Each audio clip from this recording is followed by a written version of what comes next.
أعوذ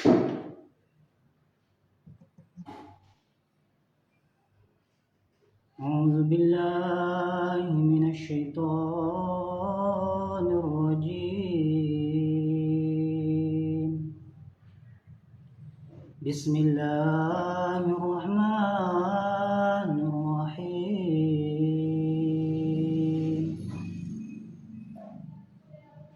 وإذا سألك عبادي عني فإني قريب أجيب دعوة الداعي إذا دعان فليستجيبوا لي وليؤمنوا بي لعلهم يرشدون.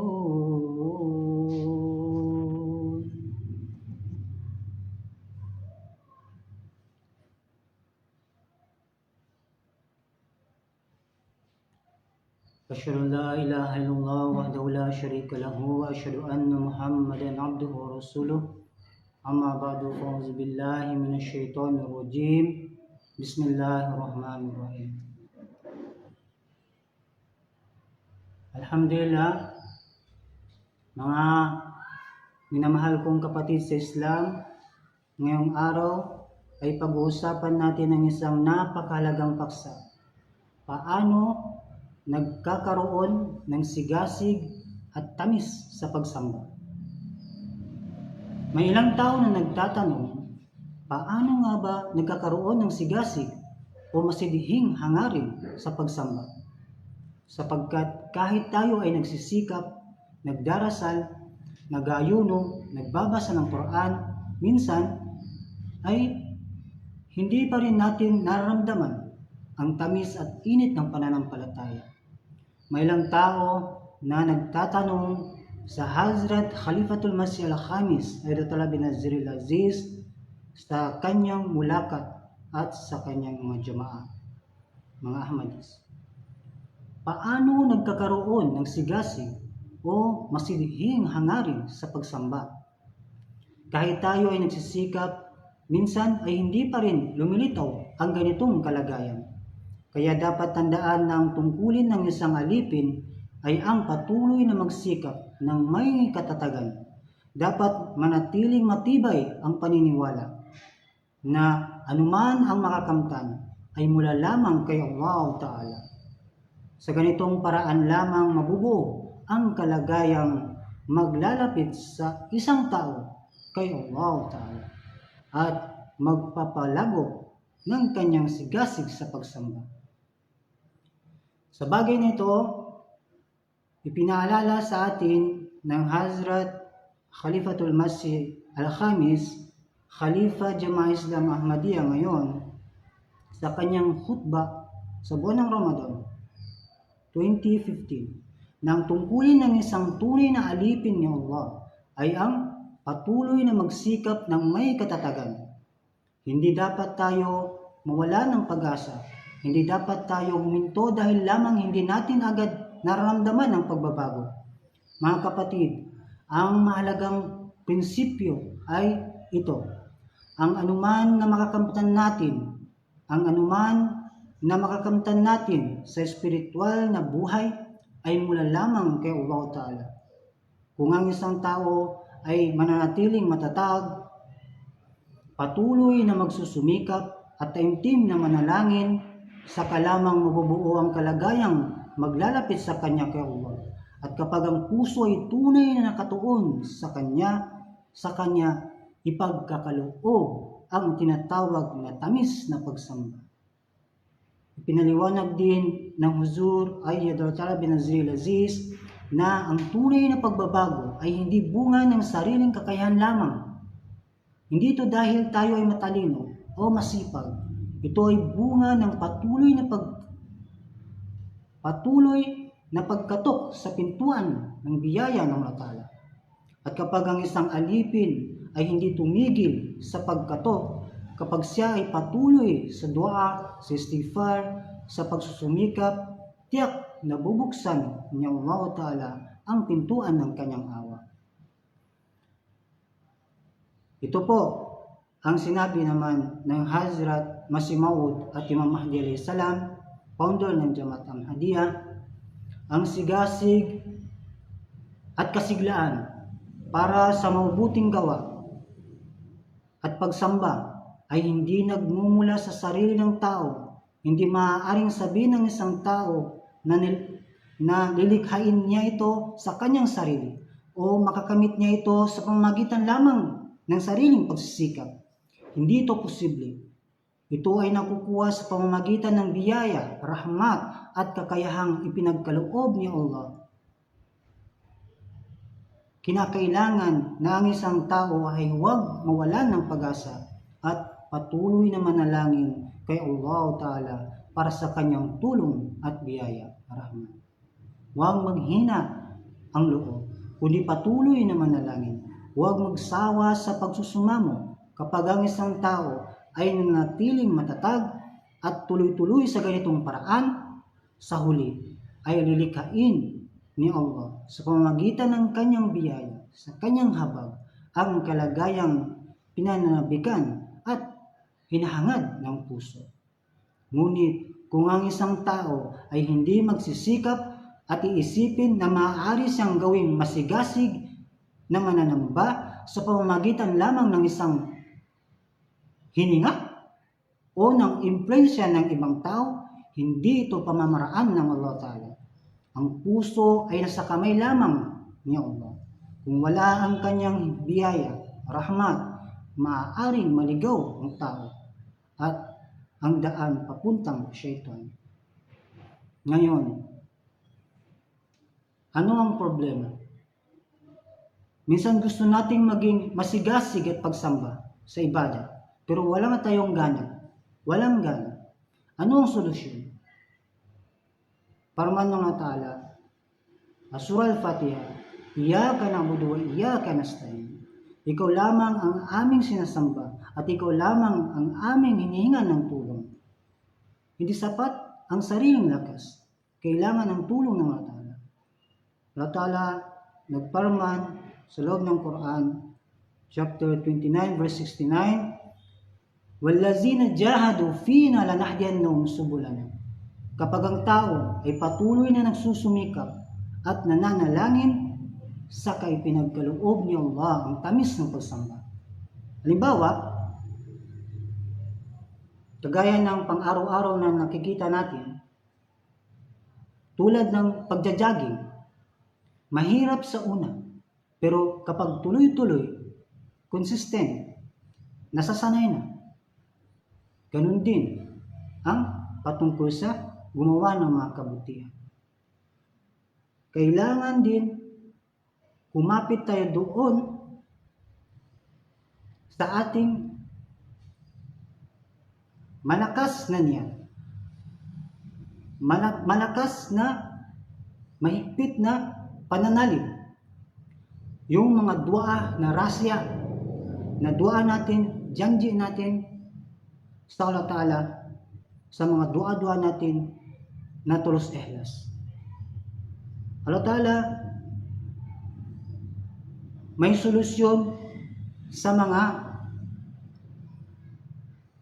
kung papaano doon tayo sa daan na yan at bibigyan tayo ng lakas.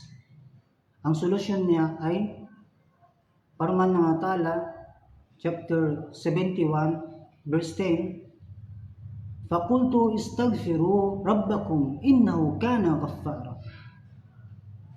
Ang kasalanan ay parang lason sa puso.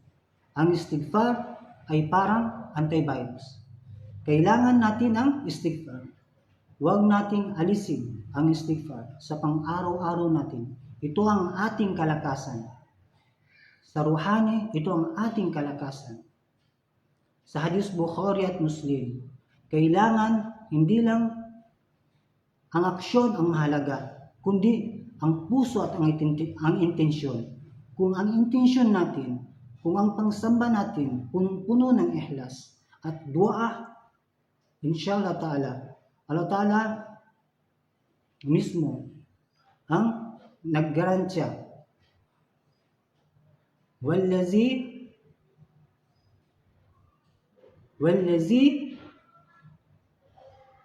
Wallazina jahadu fina lanahdiyannahum subulana. Wallazina jahadu fina lanahdiyannahum subulana.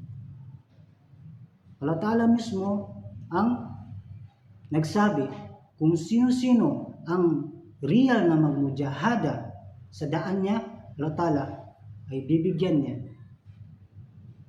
ng daan patungo sa Kanya. Kung totoong-totoo ang ating niyat, ang ating nararamdaman, ang ating taubatan nasuha, ang ating istighfar, inshallah ta'ala, mababago ang ating ruhani, inshallah ta'ala. Mababago ang ating ruhani, inshallah ta'ala. Na hadis Rasulullah SAW patungkol sa niyat, kailangan to, innamal a'malu binniyat. Hindi lang aksyon ang mahalaga, kundi ang puso at ang intensyon. Dahil doon, kagaya ng sinabi ng Allah Ta'ala sa parman niya, kung paano magiging matamis ang ibada, sa parman ng Allah Ta'ala, makikita natin ito na slogan ng ating Jamaat Ahmadiyya, ala bizikrillahi tatmainnul qulub. Hindi ka napipilitan magdasal. Lahat ay nikmat at ihlas. Doon sa ating pagzikir, doon sa ating pag-alaala sa Allah Ta'ala, doon ang ating puso ay makaramdam ng kaginhawaan. Mga kapatid, ang tunay na pagbabago ay hindi nangyayari sa isang araw lamang. Ngunit kapag tayo ay patuloy na nanalangin, gumawa ng istighfar, hindi nawawala ng pag-asa at umaasa lamang sa biyaya ng Allah Ta'ala, unting-unting bubuksan ng Allah Ta'ala ang ating mga puso at ipagkakaloob niya ang tamis ng pagsamba. Naway pagkalooban tayo ng Allah Ta'ala ng katatagan sa pananampalataya at tamis ng pagsamba at ng pusong nakakabit sa Kanya. May gusto kong sabihin din sa salita mismo ng Hazrat Masih Maud at Imam Mahdi alayhis salam patungkol sa bi'at, patungkol sa jamaah, sa mga jamaat members, kalorga Jamaat Ahmadis. Makinig po tayo ng salita ng Hazrat Masih Maud alayhis salam. Ito po: huwag kayong matakot sa mga sumpa ng mundo, sapagkat maglalaho ang mga ito sa inyong harapan na parang usok at hindi nila kayang gawing gabi ang araw. Sa halip, katakutan ninyo ang sumpa ng Diyos na bumababa mula sa langit at bumubunot sa mga biktima nito sa kapwa mundo. Hindi ninyo maliligtas ang inyong sarili sa pamamagitan ng pagkukunwari, sapagkat ang inyong Diyos ay siya na nakakita sa kaloob-looban, kalaliman ng tao. Malilinlang ba ninyo siya? Kaya maging tuwid, malinis, dalisay at tapat. Kung may kahit katiting na kadiliman na manatili sa loob ninyo, mawawala ang lahat ng inyong liwanag. At kung mayroon kayong kahit bahagyang kayabangan, pagkukunwari, pagmamataas o katamaran, hindi kayo karapat-dapat natanggapin. Mag-ingat na bakang ilang tagumpay ay malinlang kayo na isipin na natupad na ninyo ang inyong layunin, sapagkat ang nais ng Diyos ay isang ganap na pagbabago sa inyong pagkatao at hinihingi niya mula sa inyo ang isang kamatayan na pagkatapos nito ay muli na kayong bubuhayin. Magmadali kayo magipagkasundo sa isa't isa. Magmadali kayong magipagkasundo sa isa't isa at patawarin ang mga kasalanan ng inyong mga kapatid, sapagkat ang hindi handang magipagkasundo sa kanyang kapatid ay masama at puputulin, sapagkat siya ang sanhi ng pagkawatak-watak. Talikuran ninyo ang inyong pagkamakasarili sa lahat ng paraan at alisin ang mga hinanakit sa isa't isa. Maging mapagkumbaba tulad ng isang nagkasala, kahit ang katotohanan ay nasa panig ninyo upang kayo ay mapatawad. Huwag ninyong palakihin ang inyong kapalaluan, sapagkat ang mga namamaga sa pagmamataas ay hindi makapapasok sa pintuang tinatawag kayo.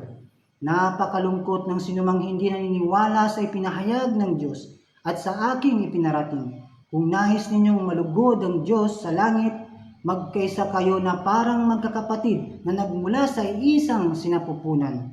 Ang higit na marangal sa inyo ay yung higit na nagpapatawad sa pagkakamali ng kanyang kapatid. Kapuspalad ang matigas ang ulo at hindi nagpapatawad, wala siyang bahagi sa akin. Matakot kayo ng labis sa sumpa ng Diyos sapagkat siya ay banal at may banal na paninibugo. Ang gumagawa ng kasamaan ay hindi makakalapit sa Diyos. Ang mayabang ay hindi makakalapit sa Diyos. Ang mapaggawa ng mali ay hindi makakalapit sa Diyos. Ang hindi tapat ay hindi makakalapit sa Diyos. Ang sinumang hindi nagtatanggol ng may banal na sigasig para sa kapakanan ng pangalan ng Diyos ay hindi makakalapit sa Kanya. Yaong mga dumadagan sa mundo tulad ng mga aso, langgam at buwetra, at doon natatagpuan ang kanilang ginhawa ay hindi makakalapit sa Diyos. Ang bawat maruming mata ay malayo sa Kanya. Ang bawat maruming puso ay walang kamalayan sa Kanya. Ang nasusunog alang-alang sa Kanya ay maliligtas mula sa apoy. Ang umiyak alang-alang sa Kanya ay gagalak. At ang umihiwalay sa mundo alang-alang sa Kanya ay makasusumpong sa Kanya. Inshallah.